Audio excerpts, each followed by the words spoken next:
Ndagusuhuje kandi nkuhaye ikaze. Imana igumugisha wewe wakoze subscribe kuri Prince Robert Rwanda no ku Rizima TV. Twongeye kugira umugisha ukomeye wo kuba turi kumwe n'umubyeyi w'Imana, umuntu Imana yaronse ku gise cy'amaraso. Hanyuma tunejejwe no kubaha ikaze muri mu Rwanda cyangwa muri mu mahanga, mwese mugubwe neza kandi ndabasabye ngo mutere agatebe rwose mwumve icyo umwuka w'Imana avugana namwe, kuko nkuko mubona uyu mubyeyi kuri screen afite ubutumwa bwinshi kandi bukureba nanjye bundeba. Rero nta muntu uzazira ko atumvise, ahubwo azazira ko atumviye. Reka twakire uyu mubyeyi. Birashoboka ko duhora twunguka. Hari abantu baraba bamubonye ari ubwa mbere, nubwo atari ubwa mbere aje kuri izi channel zombi. Hanyuma ariko aratwibwira aradusuza twibwira amazina. Hanyuma rero tumuragize Imana abone kwinjira muri uyu mwanya Imana imuhaye. Karibu. Murakoze. Amazina nitwa Nyiranduhura Betty. N'ubundi ni mama Karabo. Yego. Ndo umwana w'Imana. Yego. Ndi umukristo. Ukunda gusenga. Ibindi Yesu aduhana umugisha. Karabo ameze neza. Ameze neza. Na papa we. Bose nta kibazo. Bose bameze neza. Yego. Mwami Yesu ahimbazwe. Ndabona rwose ufite akamwenyu wa mugani w'abarundi. Birashoboka ko umwami Yesu yanejeje umutima wawe kandi akaba yaragushyizemo iby'ubutunzi abandi badafite. Waruzi ko ibyishimo ari ikintu gikomeye cyane. Yego pe. Ujye ushima Imana ko yaguhaye ibyishimo. Shimira Imana ko yampaye ibyishimo. Hari abatekinisiye ngo basigaye bari hanze aha bareba umuntu ugira ibyishimo bakaba barabitwaye. Kuko ngo icyamuzanye ni ukwica no kwiba no kurimbura. Aho ngaho rero abakoresheje agatekinike kitwa kwiba. Akaba aragitwaye. Kazajya uza wasiritse uri gutekereza ibitagenda gusa. Ufite amaso nk'ajya haza abona izibateye atajya abona izibarinze. Ariko twebwe tukirinzwe. Byaragoranye muri ubu buzima. Barabitwara ibyishimo barabitwara, kandi bikwiye gutwara ibyishimo ni byinshi mu buzima busanzwe. Ariko mu buzima bw'Imana muri Kristo Yesu aho ari harangwa n'amahoro, ibyishimo n'umunezero.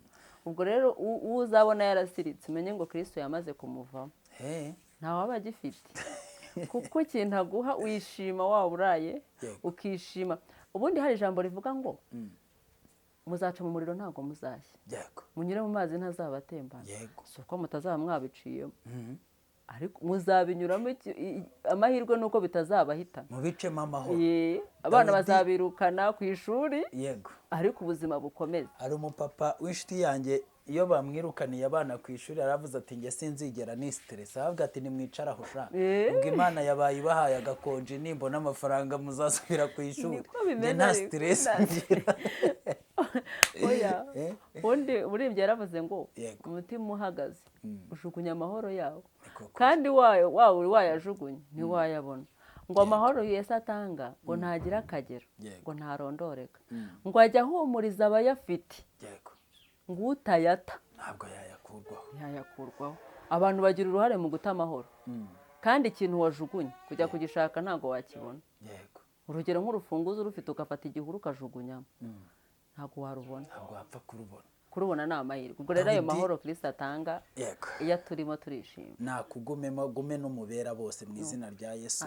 Dawidi kandi yabivuze muri Zaburi ya 34 igihe yari ari mu buvumo bwa Duramu avuye mu Bafilisitiya, Imana imurengeye yakoresheje agatekinike ko kwisarisha. Ngo yageze mu buvumo aravuga ngo amakuba n'ibyago by'umukiranutsi ni byinshi, ngo ariko Uwiteka mukiza muri byose. Rero abantu bafite Kristo muri bo bizera ko nubwo ibyago n'amakuba byaba byinshi, ariko muri byose baba batezemo ubutabazi. Uwiteka arabarengera. Muri 198 yararembye ngo mu byago bitera itorero ngo rijya riruhurwa no gutega amahoro mu bihe bizaza. Bo, reka dusenge tuhe mesaje Murakoze cyane. watugeneye. Mana turagushimiye mu izina rya Yesu, amaraso yawe niyeze kandi ahumanure abumva natwe abavuga, ntaba ari twebwe ahubwo ari wowe uvugira muri twebwe, kandi umugambi wawe ari usohora.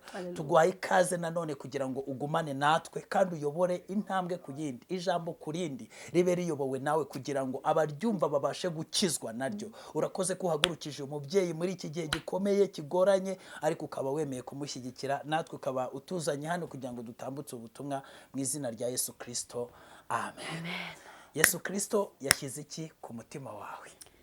Yesu Kristo yantumye ijambo rivuga ku bakene. Yego. Iryo jambo yantumye kuza kuvugira kuri iyi kamera. Kuvugira abakene koko. Nje kuvugira abakene. Abona biraguhira n'ibiciro byazamutse. Ibiciro byazamutse. Ahangaha niho wa mugani bavuga ngo rugiye kwambikanira. Yego. Umukene. Natumwe ku mukene. Bimaranye iminsi. Yego. Ariko urumva naratinye ubundi iyi mihanda mukagira Imana mwe ndayitinya. Mbona ari hatari kuhaza. Yego. Ariko byabaye ngombwa ko umwuka w'Imana avuga ati genda. Ugutuma kurusha imbaraga. Azabana nanjye. Azabane nanjye rwose. Yego. Ubwo n'ibizakama ibyo yagombaga kumbwira kuzana. Nzagenda nongere ndyame. Niko kuri. Ubwo rero niyo mpamvu yantumye kuza kuvuga ku bakene. Kubwira abantu ku bakene. Nicyo cyanzanye. Abakene, abaho abakene bo mu buryo bubiri. Hari abakennye iby'umwuka, hari n'abakennye iby'umubiri. Uje kubwira abantu. Njyewe rero iby'umwuka byo dufite uburyo mu buryo bw'umwuka nabyo birakenewe, ariko ni mu bakene mu bantu badafite hepfo no haruguru mu buryo bufatika bw'umubiri. Mu bijyanye n'umubiri, ibyo kurya turya ibirayi, umuceri, abakene, abarwayi, abantu nk'abo. Duteze amatwi ngo twumve icyo umwuka w'Imana yagutumye. Yego, murakoze. Nkuko natangiye mbivuga ndi umukristo. Yego. Ndasenga, mfite n'itorero mbarizwamo bisanzwe, cyangwa se dini ndabivuga gutyo. Ku itorero riri mu ibanga rirahishe. Natumwe ku bakene. Turasoma ijambo riri muri Yakobo 1:27. Yakobo 1:27. Yego. Haratubwiye ngo idini ritunganye kandi ritanduye imbere y'Imana Data wa twese niri. Ni ugusura imfubyi n'abapfakazi mu mibabaro yabo no kwirinda kutanduzwa n'iby'isi. Niryo jambo kuko bavuze ubundi tuzi ko ubuhanuzi buri hirya y'iri jambo akenshi munabunuganugaho abwibazaho ibintu byinshi. Iri jambo nta kintu na kimwe kitarimo. Ubuzima bwa muntu guhera avutse ukomeza kugeza ashaje, handi ivuga ngo imvi zizarinda ziba n'uruyenzi nkiguhetse birimo hano. Urumva muri make ngo no mu mva yawe n'iki bivugwamo muri iri jambo. Urumva ubuzima bw'umuntu w'umukristo wa nyawe bugomba gushingira kuri Bibiliya, ijambo ry'Imana yaduhaye kugira ngo ritubere itabaza rimurikira ibirenge byacu tugenda. Kandi ivugiramo kenshi. Ubuhanuzi bundi ngo iravuze igize gute ntabwo mbiha agaciro kurusha icyo Imana ivugiye mu ijambo ryayo. Kandi umuntu yigeze gusobanura arimo aravuga ngo iyi Bibiliya ni nk'inyanja, isaba kogwamo n'uyizi uzi koga. Ikindi utari mu mwuka uri mu buryo bw'umubiri uyisobanura nk'impapuro, ariko iyo uri mu mwuka ijambo iyi Bibiliya iba incamake, aba ari incamake z'amakuru. Umwuka rero yagendana nawe ukarambura amakuru ku murongo umwe, ukaba wawuvugaho kuva mu gitondo kugera nimugoroba. Ari umurongo rero nuko umwuka aguhaye. Uko umwuka mpaye rero kubisobanura ndifashisha ijambo ry'Imana. Idini y'ukuri ngo ni ugusura. Iratubwiye ngo idini y'ukuri ni isura imfubyi n'abapfakazi mu mibabaro yabo. Mu mibabaro yabo no kutanduzwa n'iby'isi.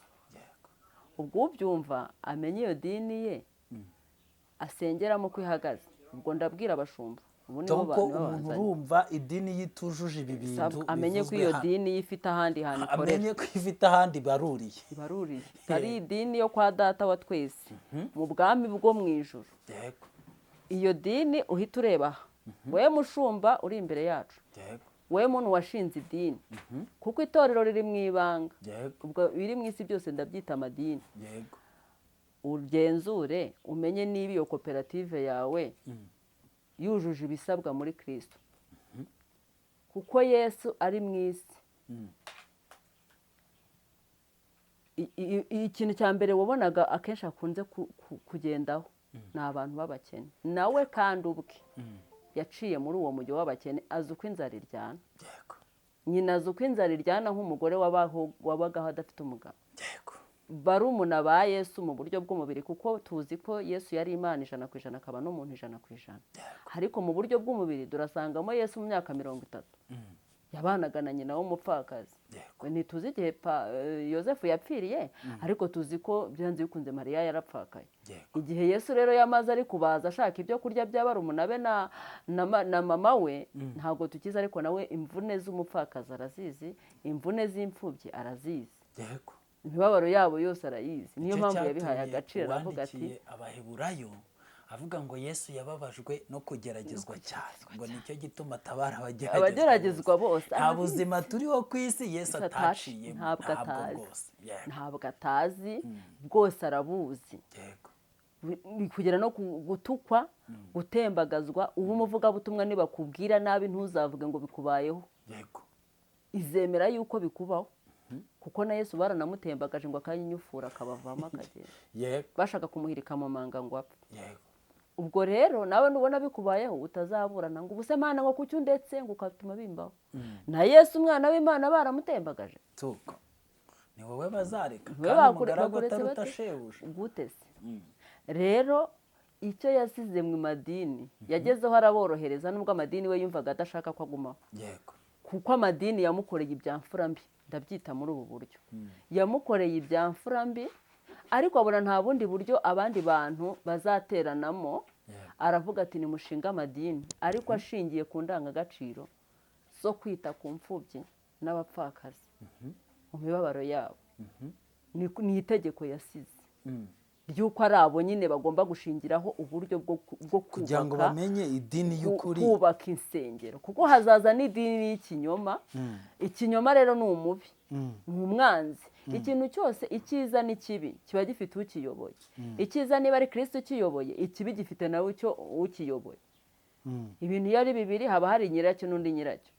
Ubwo rero idini y'ukuri y'ubwami bujya mu ijuru turebe ngo ni iyihe. Niyita ku mfubyi, abapfakazi mu mibabaro yabo, no ngo hano hasi ngo no kwita no kutanduzwa n'iby'isi ngo bikwanduranye ibintu nk'ibyo. Yesu rero tumurebeho ku kibazo cy'imfubyi n'abapfakazi.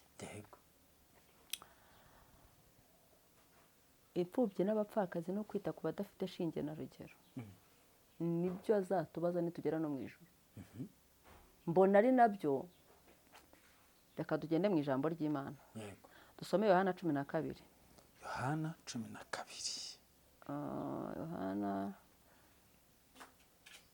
Reka tubanze tugende Yohana 12:3. Yohana ibice 12 umurongo wa 3.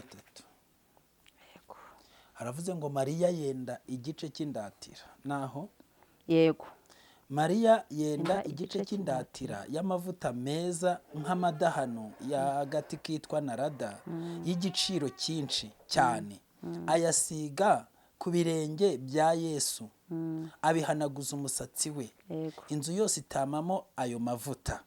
Nuko Yuda Isikariyota, umwe mu bigishwa be, wendaga kumugambanira, aravuga ati, niki gitumye aya mavuta atagurwa idenariyo 300 ngo bazifashishe abakene? Icyatumye avuga atyo si ukubabarira abakene, ahubwo nuko yari umujura, kandi yari we wari ufite umufuka w'impiya, akiba ibyo babikagamo. Yesu aravuga ati, nushaka kugarukiraho, nshaka kugarukira aho ngaho. Nashakaga kugira ngo menye ngo oya komeza ni 7. Yesu aravuga ati nimumureke ayabikiye umunsi nzahambwa kuko abakene muri kumwe nabo iteka ariko njyewe ntituri kumwe iteka. Amen. Yego. Natinze guhita mpagera uhagera mbere yanjye, ariko ni byiza ko tuba turi kugendana. Imana igumugisha kumfasha kuhasoma. Yesu akiri mu isi bazana icyo bakabaye cyo kumushimira, bakabaye bamuha akajya kubika iwe mu rugo kwa mama we no mu mfubyi yareraga. Umugore abona amenya neza, ahishurirwa yuko Yesu atajya yakira ibyo ngibyo. Aravuga ati namushimirane. Azana amavuta ngo ayamena ku birenge, ayahanaguza umusatsi mu rwego rwo guca bugufi, rwo kumva ko ahaye icyubahiro Kristo wamugiriye neza mu kumubabarira ibyaha ntapfe cyagiye. Noneho babandi rero bashinzwe kuba mu nsengero bacungana no kumenya ngo ituro ririhe, bababazwa nuko ayo mavuta apfuye ubusa. Nibaha agaciro Kristo yasutsweho, bahita baha agaciro amafaranga yari kubarwamo bayavunjishije. Niba yari amayero bayavunjishije mu manyarwanda, amafaranga yari kuvamo. Barababara. Atangira gutera itiku. Arangije arabwira ati iryo tiku ryanyu ntabwo nshaka kuryumva. Ibi bibaye aya niyo mbonye njye kuko n'ubundi sinzagumana namwe.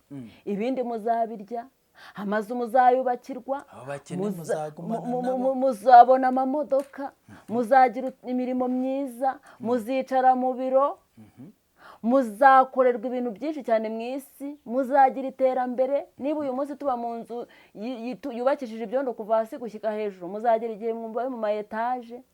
Igihe kizagera mwambare mu kositime, mu gihe uyu munsi turi kwambara ikanzu imwe, muzagera igihe mwambara amakanzu y'ibiciro biremereye, muzambara inkweto zigezweho, muzahagarara ahantu hakomeye, muzahagarara ku minara miremire, muzaba abayobozi b'ibihugu, muzaba mukaze mu isi, ndabasize muzabihabwa, murabifite. Ariko abakene bo nubwo muzaba muri kuri urwo rwego, bo muzahorana abari hasi kuri mwe. Niba ari uwo mutima mugaragaje, muri kugaragaza w'imbabazi, muzabafashe muzagumana nabo, nanjye nzajya mbabashakira bababe hafi. Muzigera muterana iteraniro batarimo, maze ibintu byo kunyereka ko mubabariye abakene. Impamvu uriya mugabo yabivuze nuko yari azi ko Yesu yita ku mfubyi n'abapfakazi n'abantu bababaye. Ni nko kuvuga wenda sinzi umwana wawe uko yitwa, wenda tuvuge wenda Bosco, reka tuvuge Jessica. Uwaza avuga nabi Jessica mwagwa ruhabo.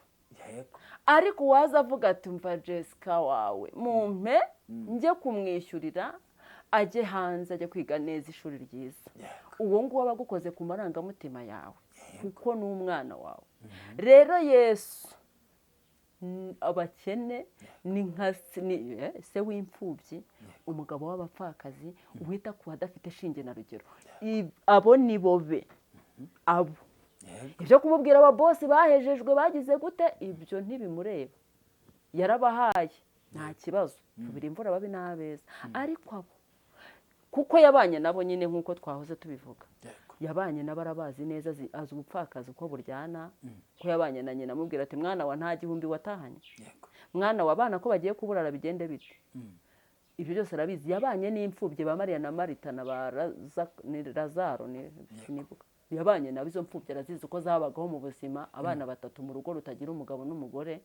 Ibyo byose arabizi, bari inshuti ze za bugufi. Kuvuga rero ku mukene wabaga guhoze ku marangamutima ya Yesu, yari kuvuga ati ariko uzi ko ari byo koko Yuda we yajyane koko wa mugani uno mudamu arakosheje, yajyane rwose. Ubwo yashakaga kwishyirira no mu mutima wa Yuda ko ngo arahita yiba. Numva rero we yarazi ko akoze ku marangamutima ya Yesu. Yesu yirengagiza ko Yesu areba mu mitima. Arangije barahubura ngo bari gufasha abakene kandi atari biturutse mu mutima we. Dukomeza aravuga ngo muzahorana kugeza iteka ariko ngewe nzigendera. Ubwo utwanjye nutwo nyine mumennyeho ndacyurutwa, ariko mwebwe muzagirirwa umugisha. N'aya ngaya uri kubabarira, aya ngaya ya ni make, bari raporo yayo muzabona. Ayo mavuta uyu mugore azanye ni agatonya, kuko muzabona ibirenze ibi mubona n'uno mugore anzaniye. Muzagera ku rwego ku buryo muzajya muvuga ati kabisa natwe twagezeyo, Kristo afite, yaraduhaye. Ni umurage yaraze abantu. Umurage yaraze abantu. Abakene muzahorana iteka. Noneho rero reka turebe Matayo 25:31 turagera 46. N'ubundi ukomeze udufashe dusome kugira ngo tujye twahita tugera ku ntego y'icyo Imana yantumye kubabwira. Imana ishimwe cyane. Matayo 25 umurongo wa 31. Matayo 25:31 haravuga ngo gucirwaho iteka. Umwana w'umuntu ubwo azazana n'abamarayika bose afite ubwiza bwe, nibwo azicara ku ntebe y'ubwami bwe y'ubwiza bwe. Amahanga yose azateranirizwa imbere ye, abarobanure nk'uko umwungeri arobanura intama mu ihene. Intama azazishyira iburyo bwe, naho ihene azishyire ibumoso. Umwami azabwira abari iburyo bwe ati, nimuze mwebwe abo data yahaye umugisha, muragwe ubwami bwabatunganirijwe uhereye ku kuremwa kw'isi. Kuko nari nshonje muramfungurira, nari mfite inyota mumpa icyo kunywa, nari umushyitsi murancumbikira, nari nambaye ubusa muranyambika, nari ndwaye muransura, nari mu nzu y'imbohe muza kundeba. Yesu ahimbazwe cyane. Iri jambo ndikumva riri kundyohera. 37 haravuze ngo abakiranutsi bazamubaza bati, mwami, twakubonye ryari ushonje turagufungurira, cyangwa ufite inyota tuguha icyo unywa? Kandi twakubonye ryari uri umushyitsi turagucumbikira, cyangwa wambaye ubusa turakwambika? Kandi twakubonye ryari urwaye cyangwa uri mu nzu y'imbohe tuza kugusura? Umwami azabasubiza ati, ndababwira ukuri yuko ubwo mwabikoreye umwe muri bene data aba boroheje bari hanyuma y'abandi, ari nge mwabikoreye. Azabwira n'abari ibumoso ati, nimuva aho ndi mwabivume mwe, mujye mu muriro w'iteka watunganirijwe umwanzi n'abamarayika be. Kuko nari nshonje ntimwamfungurira, nari mfite inyota ntimwampa icyo nywa, nari umushyitsi ntimwancumbikira, nari nambaye ubusa ntimwanyambika, nari umurwayi no mu nzu y'imbohe ntimwansura. Nabo bazamubaza bati, mwami, twakubonye ryari ushonje cyangwa ufite inyota, cyangwa uri umushyitsi, cyangwa wambaye ubusa, cyangwa urwaye, cyangwa uri mu nzu y'imbohe ntitwagukorera? Azabasubiza ati, ndababwira ukuri yuko ubwo mutabikoreye umwe muri bene data aba boroheje bari hanyuma y'abandi, nanjye mutabinkoreye. Abo bazajya mu ihaniro ry'iteka, naho abakiranutsi bazajya mu bugingo buhoraho. Amen. Iryo jambo muri message natumwe, aya magambo niyo nahawe kubanza kubwira abantu. Imirimo yose dukorera mu isi akenshi izaba ari imirimo izaduherekeza. Ni imirimo izaduherekeza, ntabwo ari yo izatuma tugera mu bwami bwadutunganirijwe. Nasanze iri tegeko ry'abakene rizarimbuza abantu benshi. Nitubigendamo nabi rizaturimbuza. Kubaka ntabwo izabaza ngo wubatse insengero zingahe muri Kigali no mu byaro byazo. Ntabwo izabaza ngo warepese kangahe muri repetisiyo muri korali. Ntabwo izakubaza inshuro waririmbye. Ntabwo izakubaza ikabone, ntabwo izambaza ngo wabyaye abana bangahe. Ibi byose byakozwe nubikorana urukundo, ubikorera muri Kristo Yesu, ni imirimo izaguherekeza. Kuko iyo ngiyo Imana yaravuze ngo nimutankorera nzabwira n'ibiti n'amabuye binkorere. Hari ibiti nta juru ry'ibiti rihari, nta n'ijuru ry'amabuye rihari. Ariko iyo twumva bavuga ibiti twumva ibyo mu ishyamba. Ni ibiti bantu, ni amabuye bantu batazajya mu ijuru kandi bakorera Imana. Wari ushonje arye kubera igiti, wari wambaye ubusa yambare kubera ibuye. Ariko nta juru, kuko ntabwo ari imirimo ari gushaka. niyo mpamvu ngewe ureba uyu niyo yaba ari 5 yanjye igiceri cya 5 kibaye kikiriho ntabwo nagitanga ntari gukorera Imana ngikora nzi ko ndi buhabwe umugisha. uri kubona hari n'ibintu byiswe umurimo w'Imana kuri iki gihe. Korali muze tujye gukorera igiterane muri BK Arena ni miliyoni 30 tuzikusanye tugende dukoreremo igiterane dukora umurimo w'Imana. Muzana amafaranga menshi twubaka urusengero rugeretse dukora umu etage tube dukoze umurimo w'Imana twubatse inzu y'Imana. Nimugure ni forume zihenze cyane kugira ngo twemeze. Mugure ibyuma byuzuye amakamyo sonorizasiyo ibimeze neza mucurangira Imana. Ni ukuvuga ko ibyo ngibyo nituba turi kubikora fondasiyo ya mbere yarabanje gukemurwa twabwiwe iryo dini turimo tukaba twarabanje kubahiriza ibyo twasabwe ku idini fondasiyo ibuye rya mbere ryo kubakwa kuri urwo rusengero wararibanje ryarindi fondasiyo ivuga ku mukene ukabanza ukaba warujuje ibyo korali yemerewe kugura ibyo byuma uri gukorera Imana ubwo ndi kuvuga ko korali yo muri korali abakene bahagarikwa kuko babuze iniforume cyangwa se misaza akati wowe undi tubona nta kintu maze umurimo w'Imana uri kuwica uri kuwugayisha kuko nta kintu utanga buvuyemo abashoboye bakomeza. Noneho uragira uti ibyo si byo bakabanje ahubwo bakabaye bita kuri wa mukene bakareba ko bamuzamura nawe bakabona akagera ku rundi rwego. Ahangaha ibyo uvuga nibyo twatangiye tuvuga ngo ubwami n'ubu bubiri udakorera Imana yo mu gihugu cyo mu ijuru udakorera Kristo wa wundi tuzi wabambwaga agapfa akazuka akaba afite undi Yesu akorera mbese udakorera ubu arabikora uko abyumva. Uwo ndi kubwira aka kanya ni wa wundi ushingiye kuri ya dini y'ukuri yita nugenzura ugasanga aho ngaho uri uwo mukene atarimo uwo nushaka umenye neza uko hari undi mwami bari gukorera. None se reka mubazure umukristo sibyo uyu munsi wenda ukoze nk'akazi uhembwa 500 ubwo icya 10 si 500 si 50 ibihumbi senkana ku irembo ryawe hari umuturanyi ufite umwana birukanye sibyo birukanye ku ishuri nyine byanze kubera menerevari. Ese ibyo 50 wabifata ukabitanga ku rusengero nk'icya 10 wabifata wenda wayashyize mu mirimo yawe nyine ubona birahwanye nta kindi kintu usigaranye usibye izo senkani. Hari ukuntu mbizi ko bigishije ngo icya 10 ngo ntigikorwaho ngo banza ngo ukijyane ngo umufashe mu yasigaye ariko noneho nta yandi mahitamo ufite nawe byahuriyemo nkazanuza noneho niyo usigaranye. Ese wagenda ukatanga icya 10 ku rusengero ukurikije ijambo ry'Imana ntaba ari amarangamutima watanga icya 10 ku rusengero wafasha uwo mukene wabigenza gute? Erega turabigendaramo gutya hari igihe ibintu bitangira ari bizima uko iminsi ishira bigasaza bigahinduka ariko icyo tuzi Kristo ntasaza iby'ibwami bw'Imana ntibyihinduriza uko yarari kera n'uyu munsi ni nako azahora iteka ryose. Uko yatangiye mbere birasabwa ngo tukomezanye nawe kugera atwishyiriye mu bwami bwo mu ijuru.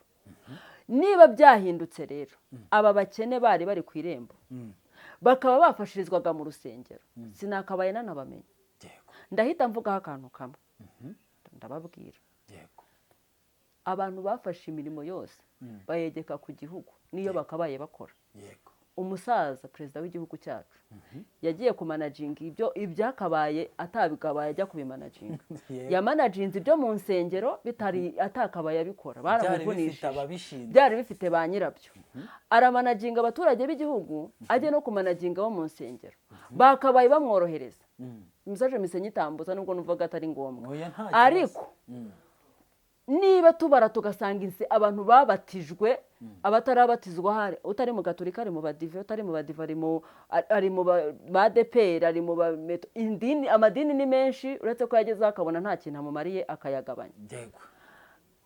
Urebye abantu kubitana n'umuntu akakubwira ngo ni umukristo ntago perezida w'igihugu yakabaye akirwana na za mituweli bamubwira ikibazo cya mituweli ngo dore mituweli bimeze gutya na gutya, yakabaye ikibazo cy'ubukene cyaroroshye atakivugaho, akavuga mu bindi byo muri politiki, ariko araza akajya no mu nsengero kugera ku rwego abaza ngo abantu babiri ku bana byabananije iki, kandi ni pasiteri niwe wamusezeranyije, urumva, niwe wakabaye afasha uwo muryango umugore n'umugabo, akabagira inama y'ukuntu bagomba kubaka ntibasenye. None uyu munsi wa none turajya kugenzura tugasanga bashenye ingo ni benshi, ahubwo bigeze n'aho bigera muri perezidanse amenya yuko abantu bashenye byagenze uko, kavuga ati abantu babiri bibananira gute ku bana, kandi abo ngabo bubatse izo ngo tuzi neza yuko urugo n'amatungo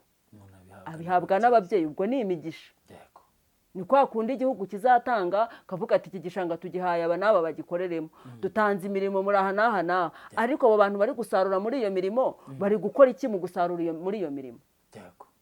Ahubwo bihindukire bahembwe bakubite mu gifu cyabo, na wa mukene uri mu cyaro azane naho yahingiye ayatange. Urumva ijambo ry'Imana mu byakozwe n'intumwa riratubwira ngo mu itorero rya mbere nta mukene wababagamo, kuko bari banejejwe no gusangira ibyabo bahuje imitima no kumanyagura imitsima byose, nta wari ushonje, nta muntu wari ufite ikibazo cy'ubukene. Ariko uyu munsi wa none ubukene byose barateruye bashyira hejuru ku mutwe w'umusaza, niwe uri kubikora. Urumva hari akantu natekereje, Imana iguhe buri yuko moje ku musaza uba ushaka gucokoza ubwonko bwanjye. Uri kubona ko mu gihugu uyu munsi hari abantu bashobora kuba rwose sinkeka ko bari munsi ya miliyoni batunze inka z'ubudehe cyangwa za girinka. Noneho mba ndi gutekereza ngavuga inti ariko amadini igihe yatangiriye, iyo batangiza gahunda ya girinka, abantu baba batunze inka baba banganikira, byara ukaziturira mugenzi wawe, ikabyara ukaziturira mugenzi wawe. Noneho ikiba kigaragara umukristo wa mukristo uhora ukamamo n'ututaza, uramutse umuhaye inka akaba afite ifumbire agahinga keza, ayo maturo ntiyaza nicyo nahise mvugaho. Urugo n'amatungo umuntu abihabwa n'ababyeyi. Ababyeyi turavugamo n'abayobozi b'igihugu, ni imigisha isanzwe yo mu buzima bwa buri munsi. Ariko umugore mwiza, umugabo mwiza, umuntu amuhabwa n'Uwiteka. Bivuze ngo abanyamadini babandi bashinzwe kubaka insengero bahagarariye Imana mu isi, urwo rugo ruri ku mitwe yabo, ntabwo rureba perezida. Bakabaye bakurikirana ngo uyu mugore n'uyu mugabo babanye, tubakurikirane, tubagire inama uburyo bagomba kubana, tunabasengere kuko bari mu mujyo w'Imana. Ntawe uzakena. None urakena kujya kwifashisha hirya muri leta, kandi ufite idini usengeramo. Umwana bakamwirukana mu ishuri ukajya muri minaroke kuburana, ukajya ku murenge, ukajya ku karere, wakabaye ujya mu rusengero. Abapfakazi inzu zikabahirimiraho, n'ugize ngo agize icyo ashaka gukora aragikora, ashaka kugira ngo agaragare kuri kamera idini rye ritagira ikibazo, bazavuga ati leta izabone yuko hari icyo nakoze. Bafashe ibya Kayizari babizana mu nsengero, basanga ibyo bya Kayizari byageze mu rusengero nta n'umumaro biri kumara mu rusengero. Kayizari iza gutwara ibyayo, nibabona bari kuburana bavuga ngo insengero bazifunze, ntibamenye ko bari kuza gufatamo ibyabo, kuko ibyo babahaye nta kintu bari kubimaza mu bantu bimwe. Ufashe amafaranga y'amaturo kuriya bavuga ngo barayariye ngo barayarya, akaba afite akavuga ati urusengero rwanyu rutura miliyoni 5 twazikubise mu bakene, dufite abana b'abakene dore ngaba twishyurira minerivare, dufite abapfakazi twubakiye amazu ya naya, dufite ibitaro duhora dusura abantu ntibajya bafungirwa mu bitaro. Iryo dini ndagira ngo nkumenyeshe neza yuko na leta ntiyarirebaho, yavuga ati uyu nguyu ari kungabanyiriza akazi, uwo ni mumureke, kuko yarebye kuri icyo ngicyo cyonyine gifatishijwe. Ubona biterwa n'iki kuba abakene birundiye mu madini barimo ari benshi, kandi imirimo bita ko ari iy'Imana ikomeje, ndetse akenshi na kenshi bariho itegeko ribahata ati namwe nimuzane mukorera Imana nubwo mukene. Icyo turasanga abo bantu batari gukorera Imana, kuko fondasiyo ya rya dini twabwiwe ni iryo kwita ku bakene. None niba utita ku bakene bakarushaho kuba benshi mu rusengero rwawe, kandi hari amamodoka aparitse hirya no hino, uparitse ufashe amafaranga ukavuga turiya twamushingiye akabotike akicaye azaza kugutera hejuru ngo mpereze igihumbi cyo kujya kurya. ntabwo bishoboka. Ibi nabari na menshi se ko bari na makeya baba batuye menshi, ayo batuye bafasheho akavuga ati muri ku bana uyu mupfakazi aba bana be bari kwiga segonderi muzabitubaza, aba byo kurya muzabitubaza. Igiseke cy'abakene gihoraho hano, ariko uyu munsi mu nsengero nyinshi igiseke cy'abakene ntikigihari. Ahantu rero umukene atari Kristo ntahari. Utavuga ku mukene wa Kristo, utita ku mukene wa Kristo, itangazo nuko Kristo adahari. Yego. Kuko aba ahantu abakene bitaweho. Yavuze ngo ubwo mutabikoreye babandi borohe ni njyewe mutabikoreye. Niho narindimo ndaza. Yego. Iyi mirimo yose tubakorera mu nsengero, hari abayikorera bazi ko bari gukorera Imana. Yego.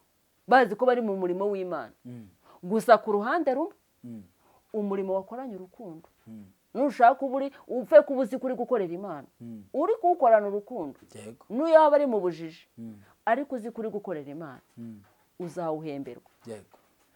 Nugira umugisha wo kugera mu bwami bw'Imana uzaguherekeza. Yego. Ariko ibyo uzakora utari kubikorera urukundo baguhata. Yego. Umenye neza ko uzashya uhombye kabiri. Uhombye amafaranga yawe watanze, uhombye n'umugisha.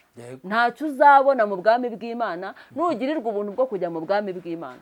Ntabwo uwo murimo uzaguherekeza, uzashya. Turi kugana ku musozo, imvura iraguye. Ubona ari iki gituma yego niko bimeze. Ni iki gituma ubona abantu bashyira imbere nyine twubatse isengero, twaguze amaniforume, twakoze ibi byose. Ese ibyo byo ukabona muri Bibiliya ntaho bivuga ko bizahemberwa cyangwa ngo bituma umuntu adahembwa kubera ko atubatse urusengero, ahubwo Bibiliya igafokasinga ku bakene. Nyamara ibyo bafokasingaho ntaba ari byo byitabwaho mu byo twita amatorero n'amadini. Erega ubundi nuko hari aho nagarukiyemo gake. Yego. Nta nsengero Kristo yatumye abantu. Mbivuge ntya. Nta madini Kristo yatumye abantu. Ahubwo yabonye ko bizaba. Atanga itegeko ry'iryo dini rikenewe basi. Basi niba rizanabaye rizabe rifite fondasiyo yo kubakene. Basi ndikoreremo muri ubwo buryo. Ariko nawe akiri no mwisi ntazo mbona yubatse insengero. Nta madini yasize yubatse. Ha Kristo ko amadini ari nayo yamubambye. Yego. Aribo bavuze bamutembagazaga mu manga. Reka tubashimire, turumva imvura iturushije imbaraga. Tuzahure mu biganiro by'ubutaha. Banyarwanda ngira ngo mwabyumvishe. Gerageza uzamura ijwi, navuga ngo ushyireho agakeregeshwa kawe dusoze. Murakoze.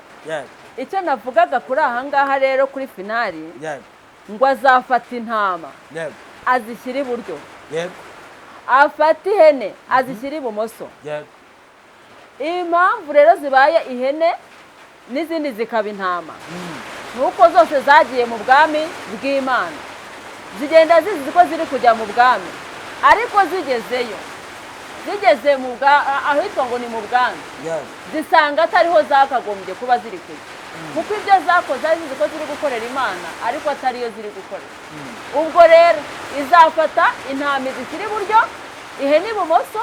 Ubwo ihene naho zigomba kugenda kujya kuko zititaye kuri ba bakene Kristo yasabye. Rero umuntu uzi ko afite idini ridashingiye ku bakene kandi ngo rikore n'ibyo Data wo mu ijuru ashaka byose, amenye yuko atari mu mugambi mu nzira ijya mu ijuru, amenye yuko yamaze kuyoba byamushaka. Ibindi Yesu atuhana. Yesu aguha umugisha cyane. Turabashimiye bantu mwari mudukurikiye. Ubwo mubigenzuze umwuka n'ijambo kugira ngo mumenye aho muhagaze. Duhurire mu biganiro by'ubutaha. Shalom. Murakoze.